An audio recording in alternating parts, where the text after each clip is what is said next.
Hello everyone, welcome to star RK study point.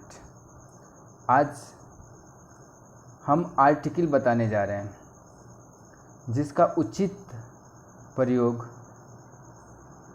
शुद्ध अनुवाद करने के लिए आवश्यक होता है। आर्टिकल दिखने में तो आसान होता है, छोटा लगता है, लेकिन अधिकांश लोग इसमें गलती कर बैठते हैं। बहुत सारी गलतियां इसमें होते हैं और ये कंपटीशन लेवल में एरर बहुत सारे आते हैं। एरर पकड़ने के लिए बहुत सारे आर्टिकल से आते हैं। तो ये चैप्टर आज महत्वपूर्ण होने वाला है। आर्टिकल ए एन और द को आर्टिकल कहा जाता है। मॉडर्न ग्रामर में इसे डिटरमाइनर भी कहते हैं। मॉडर्न ग्रामर में इसे डिटरमाइनर भी कहते हैं।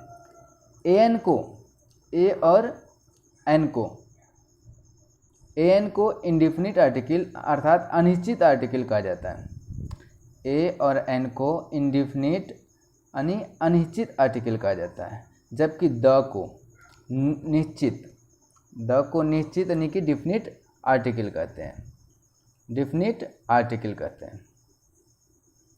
फ्रेंड, अगर मेरा चैनल सब्सक्राइब नहीं किए हों तो सब्सक्राइब कर दीजिए प्लीज़, और शेयर तथा लाइक कर दीजिए। तो चलिए आगे बढ़ते हैं। ए और एन का प्रयोग। आर्टिकल ए और एन का प्रयोग। अनिश्चित अर्थात इंडेफिनिट सिंगुलर नाउन कैसा होना चाहिए? सिंगुलर के पहले ए और एन का प्रयोग किया जाता है और डिफिनिट के पहले द का प्रयोग किया जाता है। यदि किसी इंडेफिनिट सिंगुलर नाउन का पहला अक्षर vowel A I O you हो तथा इसका उच्चारण हिंदी वर्णमाला का स्वर हो तो एन का प्रयोग करते हैं, परंतु ए ई आई ओ यू का उच्चारण हिंदी वर्णमाला का व्यंजन हो तो सिर्फ ए आर्टिकल का प्रयोग करेंगे। अब हिंदी वर्णमाला आ रहा है। हिंदी वर्णमाला में स्वर और व्यंजन कौन कौन सा है? तो हिंदी वर्णमाला में आपको याद रखना है कि स्वर कौन कौन सा है। तो अ, आ, ई, उ, ए, ऐ, इतना स्वर है। हिंदी वर्णमाला का स्वर कौन कौन सा है? अ, आ, ई, उ, ए। ये याद रखना है कि ये स्वर हैं हिंदी वर्णमाला में।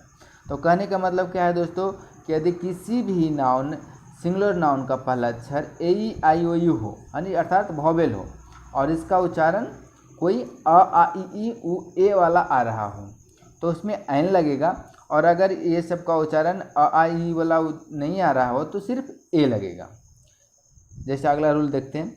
यदि किसी इंडेफिनिट नाउन का पहला अक्षर कोई कॉन्सोनेंट हो, अभी तो ये वोवेल था ए आई ओ यू, और उसका उच्चारण अगर स्वर आता है तो एन लगेगा और व्यंजन आता है तो ए लगेगा। और अब अगला रूल पढ़ते हैं। उसमें क्या है कि यदि किसी इंडेफिनिट सिंगुलर नाउन का पहला अक्षर कॉन्सोनेंट हो, कॉन्सोनेंट अर्थात ए ई आई ओ यू को छोड़कर हो, और उसका उच्चारण हिंदी वर्णमाला का स्वर हो तो एन लगेगा, और उच्चारण यदि व्यंजन हो तो ए लगेगा। अर्थात कहने का मतलब यह है दोस्तों कि यदि किसी भी सिंगुलर नाउन शब्द का पहला अक्षर का उच्चारण हिंदी वर्णमाला का स्वर वर्ण हो तो एन लगेगा, चाहे तो वो वोवेल हो या कॉन्सोनेंट हो। सीधा सीधी याद रखना है कि वोवेल हो या कॉन्सोनेंट हो, यदि उच्चारण स्वर हो तो एन लगेगा और व्यंजन हो तो ए लगेगा। यानी कि कहने का मतलब कि यदि उच्चारण अ, आ, ई, उ, ए, ऐ हो तो क्या लगेगा? एन लगेगा। सीधा सीधी ये याद रखना है। उच्चारण आ, यू, ए हो तो एन लगेगा, और नहीं तो सबके साथ ए लगेगा। सीधा सीधी यही याद रखना है कि यदि किसी नाउन का पहला अक्षर का उच्चारण अ आ ई उ ए हो तो एन लगाएंगे, नहीं सभी के साथ, नहीं तो सभी के साथ ए लगा देंगे। जैसे कि देखिए क्या, अम्ब्रेला। अम्ब्रेला का क्या होता है, UMBRELLA, अम्ब्रेला। इसका उच्चारण क्या होता है, अम्ब्रेला होता है, अम्ब्रेला। तो अम्ब्रेला का उच्चारण क्या है, पहला अक्षर क्या है, अ आ रहा है, हिंदी उच्चारण हमको देखना है, तो अ आ रहा है, तो क्या लग जाएगा इसके पहले, ऐन। क्या लग जाएगा, ऐन। और देख लीजिए जैसे यूनिवर्सिटी, यूनियन या ओनियन देख लीजिए, या यूनियन। चलिए यूनियन लेते हैं, तो यू से आ रहा है, यूनियन, यू से आ रहा है। आ ई वाला कोई अक्षर आया ये उच्चारण में, नहीं आया, यू आया, तो यू आया तो क्या लगा देंगे, ए लग जाएगा। अगर आ ई वाला कोई आता है तो एन लगाएंगे, नहीं तो फिर ए लगा देंगे। काहे कि ना वॉवेल ही हो, काहे ना वॉवेल हो पहला अक्षर, अगर वॉवेल भी हो फिर भी ए लगाएंगे। क्यों, क्योंकि उसका उच्चारण आ रहा है स्वर, हिंदी वर्णमाला का स्वर आ रहा है। जब स्वर आ रहा है तो उसको क्या करेंगे, एन आर्टिकल देंगे, व्यंजन आएगा तो उसको ए देंगे। या पहला अक्षर का है ना वॉवेल हो या कॉन्सोनेंट हो, वो निर्भर नहीं करता है, पहला अक्षर पे निर्भर नहीं करेगा कि वो वॉवेल है या कॉन्सोनेंट है, उसका उच्चारण पे निर्भर करेगा। उच्चारण अगर कॉन्सोनेंट, उच्चारण अगर स्वर हो तो एन लगाएंगे, उच्चारण अगर व्यंजन हो तो ए लगाएंगे, सीधा सीधी यही समझना है। जैसे कि मान लिया आवर, जैसे देखिए HOUR, आवर माने क्या होता है, घंटा, आवर माने घंटा, तो क्या होगा, आवर। पहला अक्षर क्या है, यच है, यच जो कि कॉन्सोनेंट है, तो यच होते हुए, कॉन्सोनेंट होते हुए भी एन लगेगा। क्यों, क्योंकि इसका उच्चारण आ रहा है आवर, आ ई वाला स्वर आ रहा है, इसलिए इसमें क्या लग गया, एन। से हायर, HEIR, हेयर, तो इसका क्या हो जाएगा,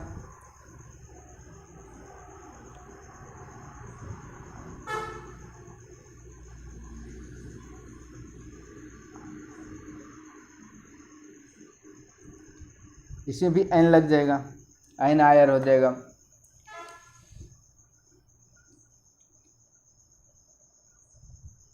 ईयर, EYER, ईयर,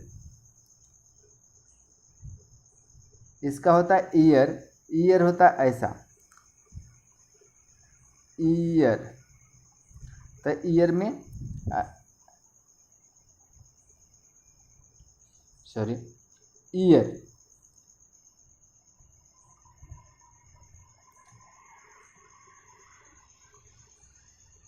ईयर हो जाता है, तो ईयर में ए ईयर हो जाएगा।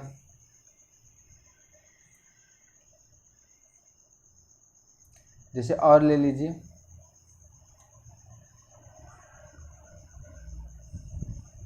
यूनियन, ओनियन ले लीजिए, ओनियन, तो ओ हो गया, इसका ओ हो गया पहला अक्षर, तो ओ हो गया तो एन लग जाएगा, एन ओनियन हो जाएगा। और लीजिए,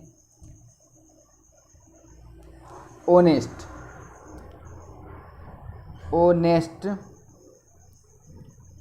मैन, तो ओनेस्ट आ रहा है, इसको कैसे लिखेंगे,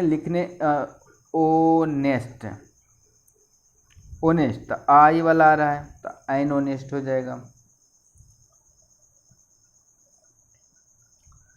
जैसा कि सॉन्ग, तो ये आ रहा है सॉन्ग, तो ये क्या आ रहा है, आई वाला उच्चारण स्वर नहीं आ रहा है, व्यंजन आ रहा है, तो ए लगा देंगे।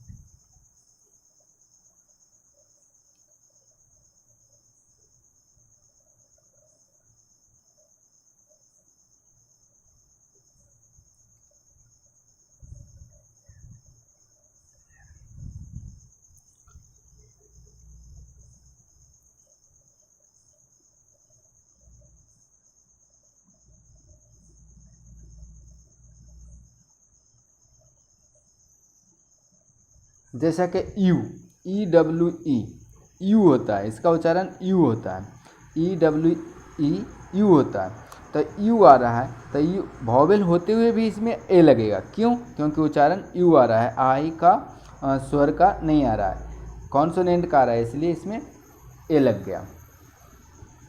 चलिए और कुछ उदाहरण ले लेते हैं। जैसे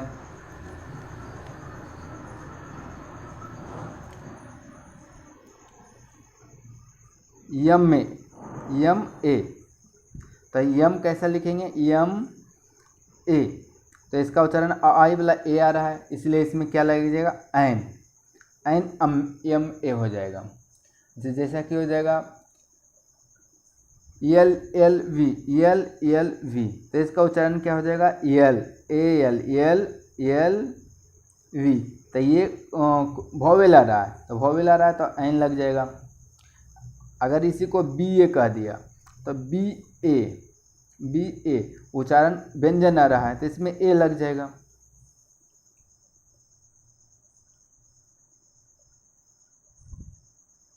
जैसा कि MP, अगर MP का बोल दिया कि आर्टिकल, इसमें क्या लगेगा? तो यम लिखना है, इसको उच्चारण करना है MP। कैसे होगा? आई वाला ए हो गया, पहला अक्षर आई वाला ए हो गया, तो एन लग जाएगा, NMP हो जाएगा। जैसा कि और ले लीजिए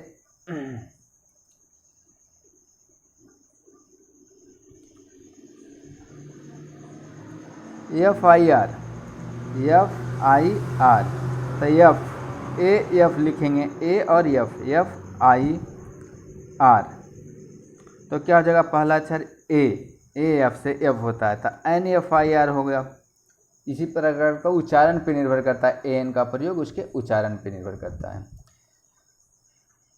ठीक है दोस्तों, तो आज आर्टिकल चैप्टर का पार्ट 1 यहीं समाप्त करते हैं। पार्ट टू अगले वीडियो में मैं लेके आऊँगा। अगर मेरा चैनल सब्सक्राइब नहीं किए हैं तो सब्सक्राइब कर दीजिए, शेयर कर दीजिए। नमस्कार दोस्तों।